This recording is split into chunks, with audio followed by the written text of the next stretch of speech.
안녕하세요. 저는 딸기 만두 소리책 딸입니다. 오늘 엄마가 읽을 책은 톰 소여의 모험, 작가 마크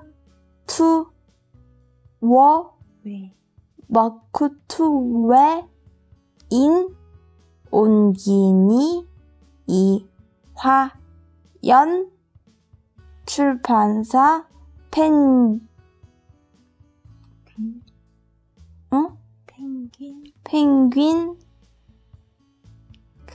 클래식 코리아.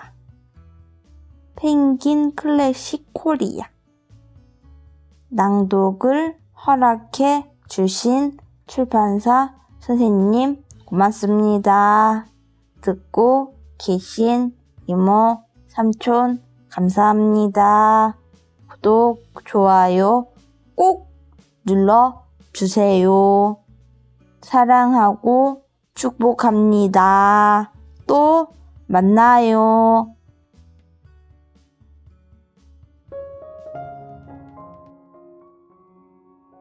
안녕하세요.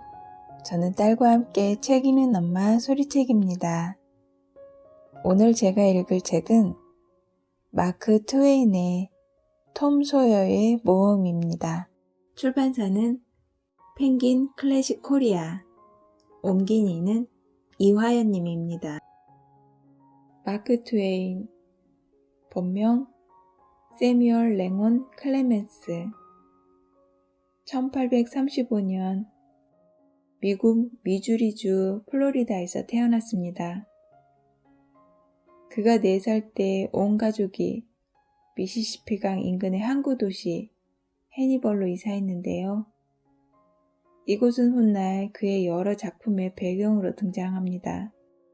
1847년 아버지가 폐렴으로 세상을 떠난 뒤 인쇄 식자공, 기고가, 증기선 항해사 등 여러 직업을 전전하다가 1861년 이후 광산 사업에 실패하고 본격적으로 신문에 기고하기 시작합니다. 1863년 2월 3일자 신문에 실린 한 유머 넘치는 여행기에 처음으로 마크 트웨인이라고 서명했는데요. 깊이가 얕아 가까스로 항해할 수 있는 강을 뜻하는 뱃사람들의 용어라고 합니다. 토요일 아침이 밝았다. 여름날은 세상 모든 것이 생동감으로 넘실대고 환하고 신선했다. 모든 이의 가슴에 노래가 맴돌았고 특히 그 가슴이 젊다면 노래는 입술로 흘러나왔다. 사람들은 흥에 겨운 얼굴로 용수철 같은 발걸음을 옮겼고 대기에는 만발한 개 아카시아 꽃향기가 가득했다. 저 멀리서 마을을 내려다보는 카디프 언덕은 초록으로 뒤덮인 아득한 행복의 나라처럼 꿈을 꾸는 듯 잠에 빠진 듯 어서오라고 손짓하는 듯 했다. 톰이 기다란 붓과 흰 페인트통을 들고 인도에 나타났다. 울타리를 살피는 톰의 얼굴에는 기쁨이 가시고 울적한 마음이 내려앉았다. 9피트 높이에 30야드나 뻗어 있는 널 울타리. 인생은 허무하고 산다는 건 고생 바가지처럼 여겨졌다. 땅이 꺼지도록 한숨을 내쉬며 톰은 붓을 통에 담갔다가 제일 꼭대기의 판자를 따라 붓질을 했다. 그 동작을 다시 하고 또 반복했지만 아직 칠하지 않은 대륙과도 같은 나머지 부분의 대잔이 방금 그은 하얀 줄은 턱도 없었다. 톰은 도무지 엄두가 나지 않아 나무 상자에 걸터 앉았다. 그때 짐이 양동이를 들고 버펄로 아가씨들을 흥얼거리며 깡충거리고 왔다.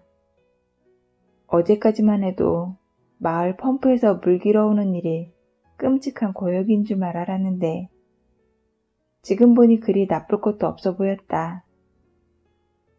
톰은 펌프에 가면 언제나 아이들이 있다는데 생각이 미쳤다. 백인, 검둥이, 흠백 혼혈의 소년소녀들이 언제나 거기서 순번을 기다리며 쉬기도 하고 장난감을 서로 바꾸기도 하고 사소한 말다툼 끝에 몸싸움을 벌이기도 하며 갖은 야단 법석을 떨곤 했다. 톰은 또 펌프가 겨우 150야드밖에 안 떨어져 있지만 짐이 물 길어오는 데에는 1시간도 더 걸린다는 사실, 그것도 꼭 누군가가 가서 데려와야 한다는 사실을 떠올렸다. 톰이 말했다. 야, 짐. 이거 조금 칠해주면 내가 물 길어다 줄게. 짐은 고개를 저으며 대답했다. 안 되겠는데요, 톰 도련님. 마님이 가서 물을 받은 다음 아무하고도 노닥거리지 말고 땡크모라고 했거든요. 톰 도련님이 나더러 칠해달라고 하더라도 내 갈 길만 가서 내 할 일만 하라고 했어요. 칠하는 걸 보러 마님이 직접 오시겠대요. 뭐야? 짐, 이모 말은 하나도 신경 쓰지 마. 이모는 항상 그렇게 말하잖아. 그 양동이 줘봐. 1분도 안 걸려서 돌아올게. 이모는 절대 모르게 말이야. 아, 안 돼요. 톰 도련님. 마님이 하시면 내 머리에다가 탈을 뒤집어 씌울 거라고요. 정말이에요. 이모가? 이모는 아무도 못 때려. 기껏해야 골무로 머리나 쥐어박지. 그런 걸 누가 겁내? 말은 무섭게 하지만 그게 뭐 아픈가? 물론 이모가 울면 가슴이 아프긴 하지만 말이야. 짐, 내가 신기한 거 줄게. 봐, 하얀 공깃돌이야. 짐이 흔들리기 시작했다. 하얀 공깃돌이라고. 짐, 그것도 짱돌. 오, 이런. 그거 정말 귀한 거네요. 엄청 귀한 거예요. 하지만 톰 도련님, 난 마님이 너무 무서워서. 그러면 잠깐만, 내 발가락 종기도 보여줄게. 짐도 사람인지라 이 유혹은 너무나도 강렬했다. 그는 통을 내려놓고 짱돌을 받은 다음 톰이 붕대를 푸는 모습을 뚫어져라 들여다보았다. 그러나 다음 순간 짐은 엉덩짝이 얼얼한 채 양동이를 들고 튀었고 톰은 정성을 다해 칠에 임했다. 폴리 이모가 의기양양한 눈초리로 슬리퍼 한 짝을 손에 들고서 현장을 떠나고 있었다. 톰의 열정은 오래가지 않았다. 그날 계획해두었던 재미난 놀이를 생각하자 슬픔은 말할 수 없이 커져만 갔다. 조금 있으면 한가한 녀석들이 신나는 모험을 찾아 여길 지나가겠지. 내가 일하는 걸 보고 한바탕 놀려댈 거야. 거기에 생각이 미치자 톰은 우라가 치밀었다. 톰은 아이들이 좋아할 만한 물건들을 꺼내 살피기 시작했다. 장난감 나부랭이들, 공깃돌, 잡동사니. 할 일을 서로 바꿀 만큼은 됐지만 30분이라도 손 떼고 자유를 얻는 데는 어림도 없었다. 그래서 톰은 늘어놓은 물건들을 주머니에 넣고 아이들을 매수할 생각은 접었다. 그런데 이 암울하고 절망적인 순간에 번쩍 새로운 묘안이 떠올랐다. 이거야말로 위대하고도 훌륭한 영감이 아닐 수 없었다. 톰은 붓을 집어들고 조용히 일하기 시작했다. 이내 벤 로저스가 덫에 걸려들었다. 톰은 아이들 중에서도 특히 벤이 놀리는 것을 제일 두려워하는 터였다. 벤이 세단뛰기 하듯 펄쩍거리며 오는 걸 보니 뭐하고 놀까 잔뜩 기대에 부풀어 있는 게 분명했다. 또 사과를 먹으면서 선율까지 넣어가며 길게 뿌 소리를 냈다가는 곧 깊은 음색으로 땡땡땡 거리는 봄이 증기선 흉내를 내는 모양이었다. 배는 톰에게 다가올수록 속도를 늦추더니 길 한가운데로 올 때쯤에는 우연으로 몸을 기울이며 위풍당당하고도 대단히 육중한 몸놀림으로 원을 그렸다. 벤이 흉내를 내는 것은 빅미주리오로 보아하니 이제 막 9피트 수심에 들어오는 중이었다. 벤은 배와 선장과 백고동 소리까지 모든 역할을 혼자 도맡아 하고 있어서 최장 갑판에서 명령을 내리는 한편 얼른 돌아서서 지시받은 명령을 수행해야 했다. 정지, 정지! 땡땡땡땡! 배가 속도를 못 줄여 조금 더 전진하자 배는 길 안쪽으로 천천히 끌어들였다. 후진! 땡땡땡땡! 그리고는 팔을 똑바로 펴서 딱딱한 자세로 옆에 붙였다. 우연으로 복귀! 땡땡땡땡! 쉬! 쉬! 그러면서 벤의 오른손은 위험있게 원을 돌렸는데 그것은 외륜이 40피트라는 걸 뜻했다. 다시 자연으로 땡땡땡땡! 쉬! 쉬! 쉬! 이번에는 왼손으로 원을 돌리기 시작했다. 우연 정지! 땡땡땡땡! 자연 정지! 우연 전진! 정지! 서서히 외치 회전! 땡땡땡땡! 쉬! 호줄을 풀어라! 힘들 내고! 어서 호줄을 던져라! 지금 거기 뭐 하는 건가? 그 말뚝에 가물란 말이다! 정지! 대기! 정지! 선장님, 기관이 멈췄습니다. 땡땡땡땡! 톰은 옆에 증기선에 눈길 한번 주지 않고 담장을 계속 칠해나갔다. 벤이 물끄러미 바라보다가 한마디 했다.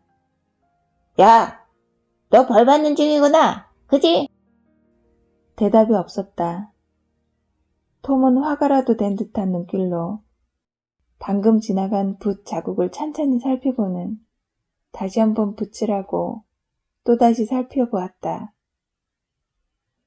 벤이 나란히 줄을 맞춰 섰다. 톰은 사과 때문에 침이 고였지만 일에서 눈을 떼지 않았다. 벤이 말을 시켰다. 어이 친구, 너 이래야 하냐? 톰이 갑자기 돌아서며 말했다. 아, 너구나, 벤. 누가 온 줄도 몰랐네. 야, 나 수영하러 가는 길인데 같이 안 갈래? 하긴, 넌 일을 해야 하는구나. 그치? 뻔하다 뻔해. 톰은 벤을 잠시 뜯어보더니 이렇게 말했다. 일이라는 게 뭔데? 이게 일이 아니면 뭐야? 톰은 다시 붓질을 시작하면서 무심하게 한마디 날렸다. 글쎄, 그럴 수도 있고 아닐 수도 있지. 다만 확실한 건 이게 톰 소의 마음에 딱 든다는 사실이야. 뭐야? 너 지금 괜히 좋아하는 척 하는 거 아니야? 붓질이 계속되고 있었다. 좋은 척이라고? 글쎄, 내가 이거 좋아하면 안 되는 이유라도 있어? 울타리 칠하는 일이 날이면 날마다 있는 줄 알아? 마지막 한마디에 불이 붙었다. 벤은 갑자기 사과를 깨물던 입을 멈췄다. 톰은 우아하게 붓을 앞뒤로 돌리다가 뒤로 한 걸음 물러서서 여기가 어떻다는 등 한마디 하고 또 여기저기 덧칠을 하고는 다시 작품 평가를 했다. 유심히 지켜보던 벤은 점점 더 흥미가 생기면서 빠져들어갔다. 마침내 벤이 입을 열었다. 야, 톰. 나도 한 번만 칠해보자. 생각에 잠긴 톰은 그럴까 하다가는 다시 마음을 고쳐먹었다. 아니야, 안 되겠어. 그러면 안 될 것 같아. 벤, 폴리이모가 이 울타리에 얼마나 유별나게 구는지 알잖아. 잘 보이는 길가라서 말이야. 뒤편 울타리였다면 이모나 나나 그리 신경 안 썼을 텐데 이모가 이 울타리에 워낙 각별해서 엄청 조심해서 칠해야하거든. 이걸 제대로 칠할 수 있는 애는 1000명에 하나? 아니다. 2000명엔 하나도 없을 거야. 설마 정말 그럴라고? 야, 한 번만 해보자. 요만큼. 톰, 내가 너였다면 벌써 하라고 했을 거야. 벤, 솔직히 나도 그러고 싶지. 그치만 이모 때문에. 짐도 하고 싶어 했지만 이모가 허락을 안 했거든. 시드도 하고 싶댔는데 시키질 않았어. 이제 내 입장 알겠냐? 네가 이 울타리를 칠하다가 뭔 일이라도 생겼다간 야, 걱정 마. 정신 똑바로 차리고 할게. 이제 좀 해보자. 야, 내가 사과 한 입 줄게. 그럼 그럴까? 아니다. 벤, 그러지 마. 혹시라도. 자, 이 사과 다 먹어. 톰은 겉으로는 마지못한 표정을 지었지만 속으로는 얼른 떠안기다시피 못을 건넸다. 방금 전까지 증기선이었던 빅 미주리오가 떼약볕 아래에서 땀을 뻘뻘 흘리는 동안 은퇴한 화가는 바로 옆에 그늘에 놓인 통 위에 앉아 다리를 건들거리고 사과를 베어 먹으면서 순진한 아이들을 줄줄이 꼬여먹을 계획을 세웠다. 아이들이 무시로 지나다니기 때문에 재료가 떨어질 염려는 없었다. 사내 아이들은 놀려 먹으러 왔다 가는 칠을 하려고 기다린 신세가 되었다. 벤이 나가 떨어질 무렵 톰은 연을 받고 빌리 피셔에게 다음 기회를 넘겨주었다. 말끔히 수리된 연이었다. 그 다음 기회는 죽은 쥐하고 그 쥐를 매달아 돌릴 수 있는 끈을 받고 조니 밀러에게 넘겼다. 그 외에도 많은 물건을 걷어들이며 여러 시간이 흘러갔다. 아침만 해도 가련하고 가난에 찌들어 있던 소녀는 오후가 막바지에 접어들 때쯤 말 그대로 재산을 굴리게 되었다. 앞에서 말한 물건 말고도 톰은 공깃돌 12개, 구금, 투명하게 들여다 보이는 파란 유리병 조각, 대포처럼 배가 불룩한 얼레, 아무것도 열지 못하는 열쇠, 분필 조각, 유리로 된 병마개, 양철 병정, 올챙이 2마리, 폭죽 6개, 외눈박이 새끼 고양이, 노쇠로 만든 분 손잡이, 개 목걸이, 칼 손잡이, 오렌지 껍질 4조각, 못쓰게 된 낡은 창틀을 손에 넣었다. 톰은 종일토록 친구들과 함께 신나고 재미있게 빈둥거렸고 울타리는 하얗게 칠해졌다. 그것도 무려 3번씩이나. 페인트가 떨어지지 않았더라면 마을의 남자아이들은 모조리 빈털터리가 되었을 것이다. 결국 톰은 세상살이가 그리 허무하지는 않았다고 혼자 중얼거렸다. 그리고 자기도 모르는 사이에 인간 행동의 엄청난 법칙을 깨닫게 되었다. 즉 어른이든 아이든 그가 어떤 것을 원하게 하려면 쉽게 손에 넣을 수 없게 만들기만 하면 된다는 것. 톰이 만일 이 책의 저자와 마찬가지로 위대하고 현명한 철학자였다면 누군가 이 세상에서 꼭 하지 않으면 안 되는 것은 일이고 굳이 할 필요가 없는 것은 놀이라는 사실을 이제 이해하게 되었을 것이다. 그리하여 어째서 조화를 만들거나 디들방아를 돌리는 것은 일이고 10개의 볼링핀을 굴리거나 몽블랑 산에 올라가는 것은 놀이에 불과한지를 알게 되었을 것이다.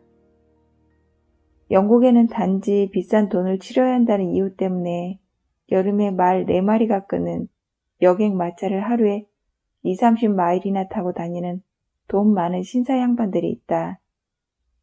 만일 그들이 그렇게 달린 대가로 돈이라도 받는다면 그건 당장 일이 되어 돈 많은 신사들은 얼른 그 일을 그만둘 것이다. 소녀는 자신의 신변에 일어난 엄청난 변화를 잠시 생각해 보았다. 그런 다음 보고를 하기 위해 본부로 향했다.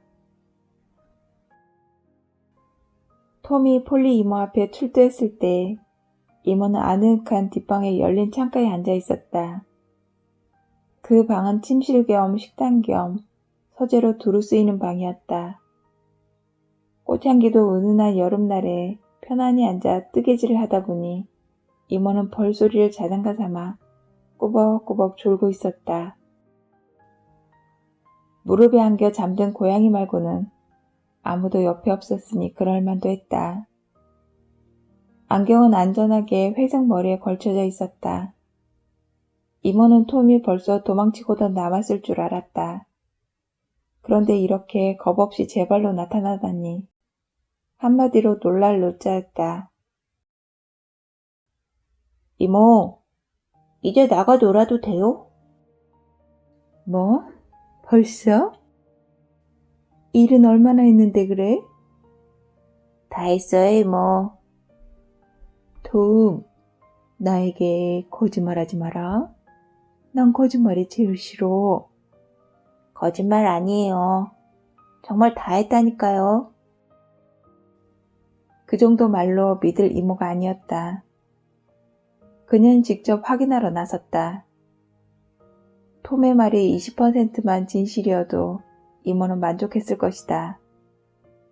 그런데 울타리가 전부, 그것도 꼼꼼하게 덧칠까지 돼 있는 데다가 땅바닥에 한 줄기 하얀 줄까지 그어놓은 걸 보자 이모는 너무 놀라 말도 못할 지경이었다.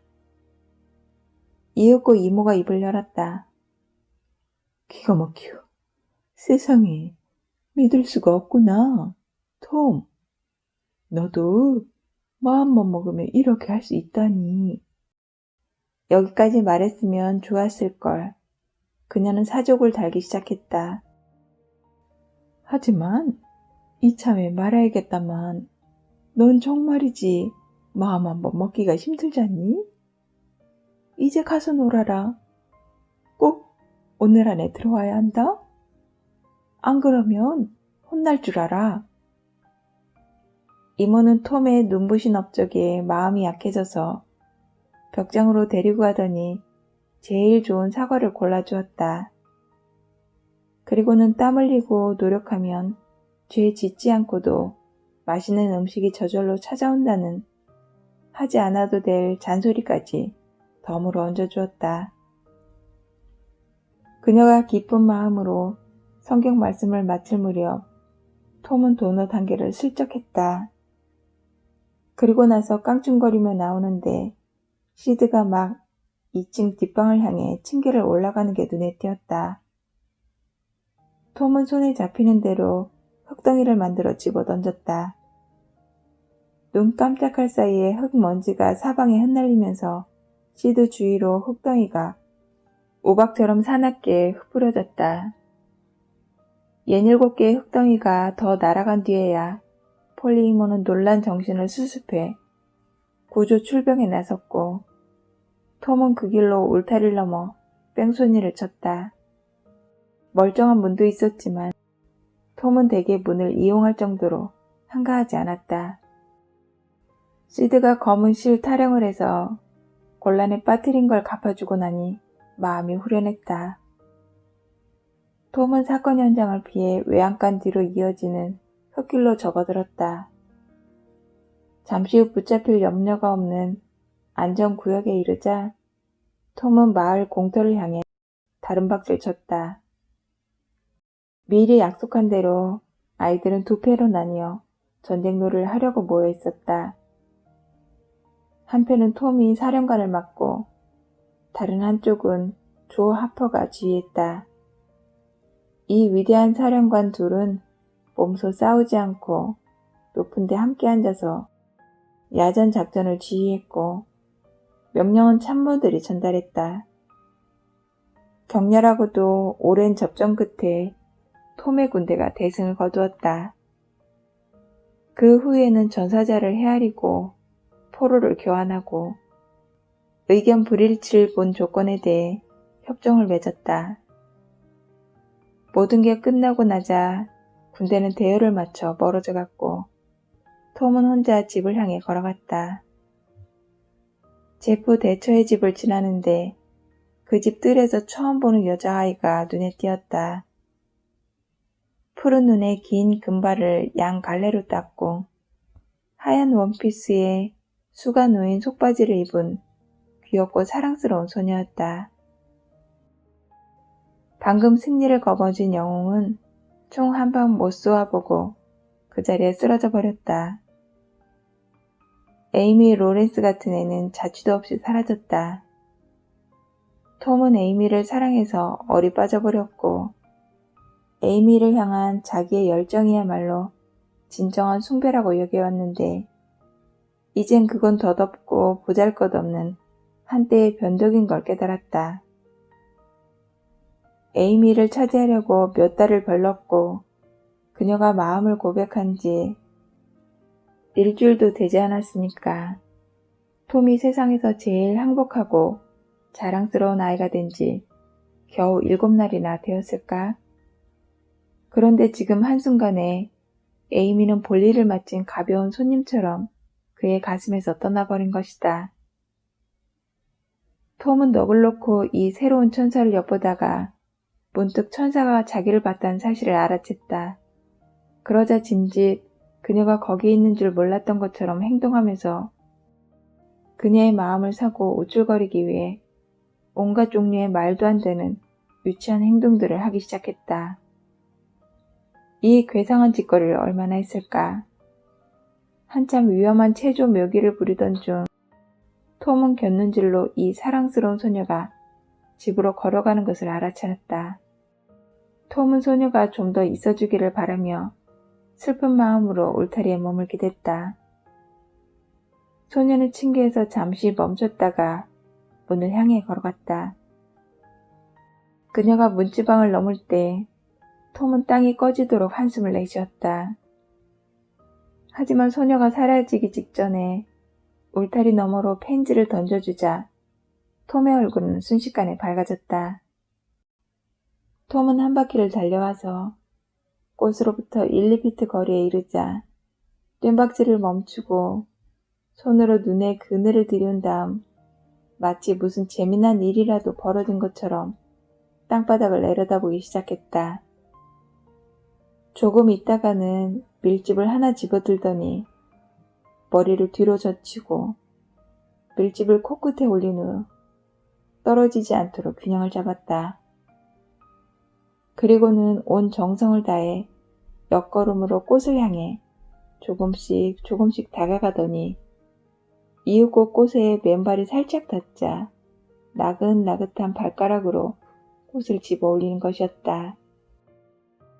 톰은 보물을 안고 깡충거리며 모퉁이 뒤로 사라졌다.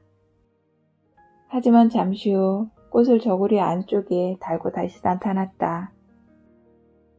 톰은 아까 자리로 돌아가서 밤이 이슥해질 때까지 울타리 주변에서 아까와 마찬가지로 우쭐거리며 시간을 보냈다.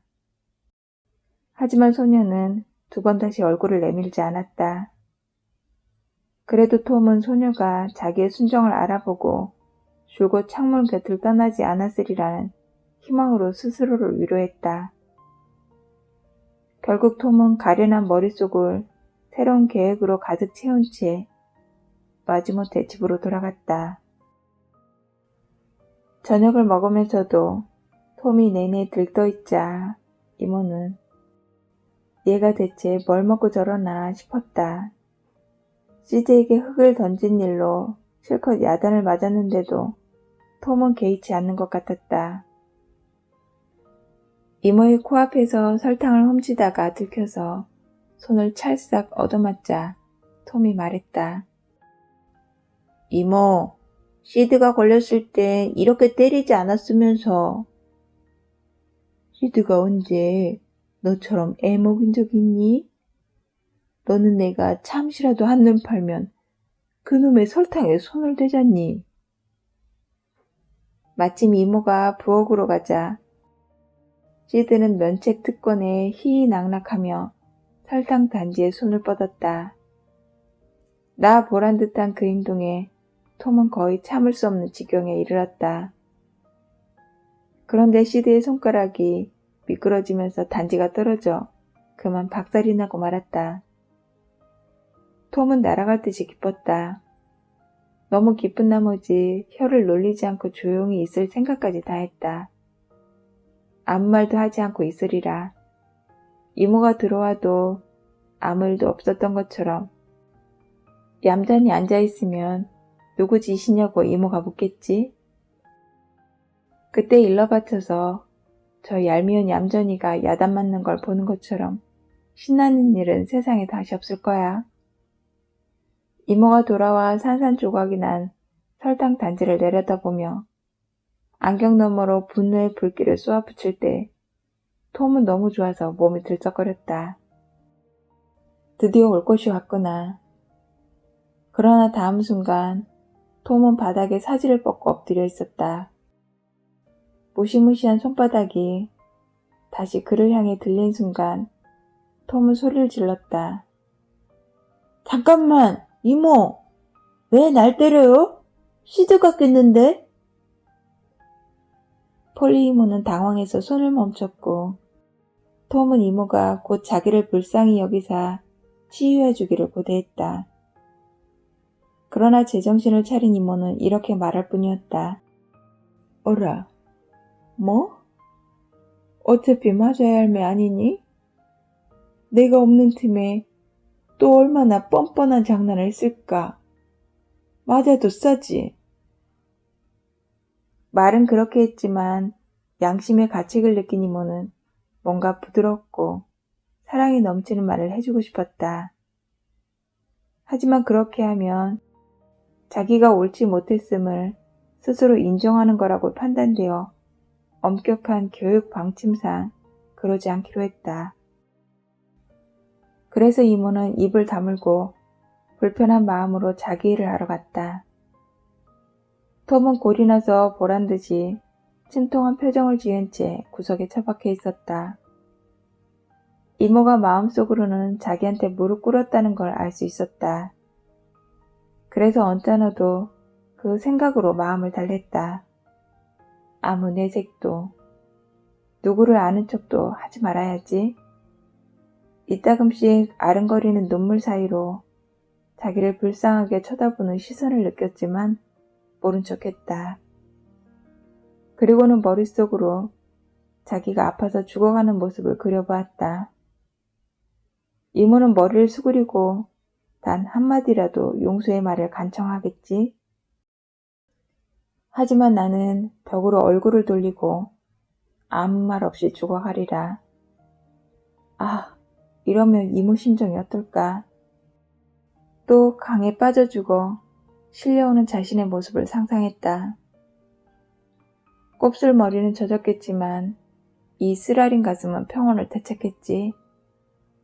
이모는 내 위로 털퍼덕 쓰러져서 눈물을 비처럼 쏟으며 제발 제발 이 아이를 돌려달라고 하나님한테 기도하겠지. 다시는 못살게 굴지 않겠다고 하면서 말이야. 그때도 난 창백하고 차가운 몸으로 꼼짝 않고 누워있을 거야. 불쌍하고 어린 영혼의 고통은 그것으로 끝날 것이다. 이런 상념에 젖어 어찌나 청승을 떨었던지 톰은 계속해서 울컥울컥 침을 삼켜야 했다. 그 바람에 하마터면 진짜로 숨이 막힐 뻔했다. 뿌해진 눈을 한번 깜빡이자 또르르 눈물이 굴러내려 코끝에서 똑 떨어졌다. 이렇게 슬픈 공상에 한껏 젖어있다 보니 톰은 이제 세속적인 명랑함이나 어줍지 않은 즐거움은 견딜 수가 없었다. 그건 신성모독이었다. 그래서 잠시 후 사촌 메리 누나가 1년처럼 느껴지는 한 주일간 시골에 갔다가 집에 돌아온 기쁨에 들떠 춤을 추듯이 들어왔을 때 톰은 메리가 노래와 햇살을 들여온 문의 반대쪽 문을 통해 구름과 어둠 속으로 길을 떠날 수밖에 없었다. 톰은 아이들이 많이 오는 낯익은 곳을 멀리 피해 자신의 영혼과 어울리는 고독한 장소를 찾았다. 강가의 통나무 뗏목에 마음이 끌렸다. 톰은 뗏목 모서리에 앉아 이 강은 얼마나 따분하게 길까 생각하다가 태어나면서부터 점지받은 불편한 과정들을 겪지 않고 한순간에 알아채지도 못하게끔 물에 빠져 죽을 수만 있다면 얼마나 좋을까 하는 생각도 했다. 불현듯 편지가 떠올랐다. 품에서 꺼낸 꽃은 구겨지고 시들어서 지금의 쓸쓸한 쾌감을 한껏 고조시켰다. 톰은 만일 이 사실을 안다면 소녀가 딱하게 여길까 궁금해졌다. 내가 가여운 나머지 소리내어 울어줄까?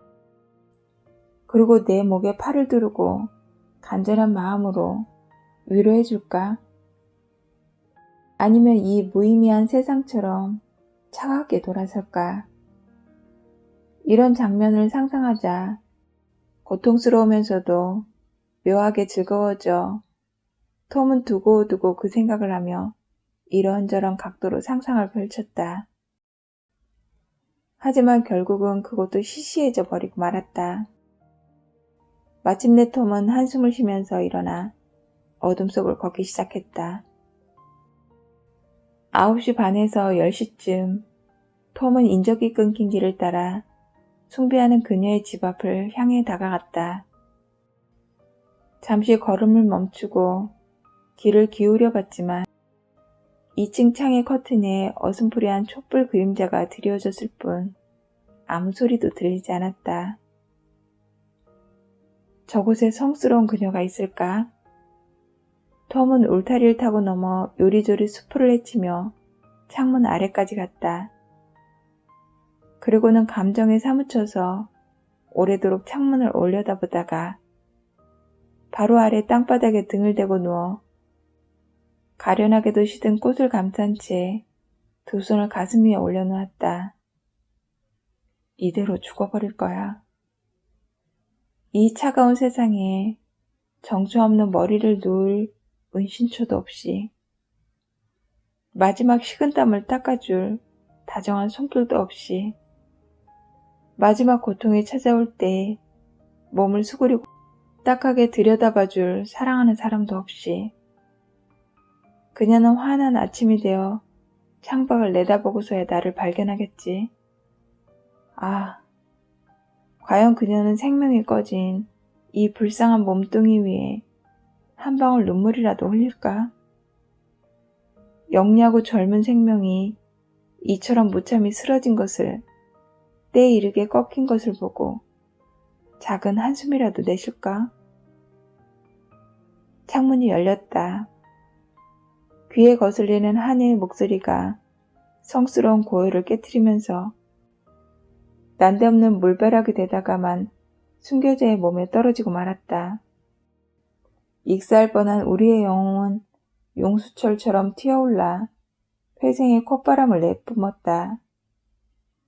나지막한 욕설과 함께 공중에서 윙 미사일 소리가 나고 곧 창문 깨지는 듯한 소리가 들렸다.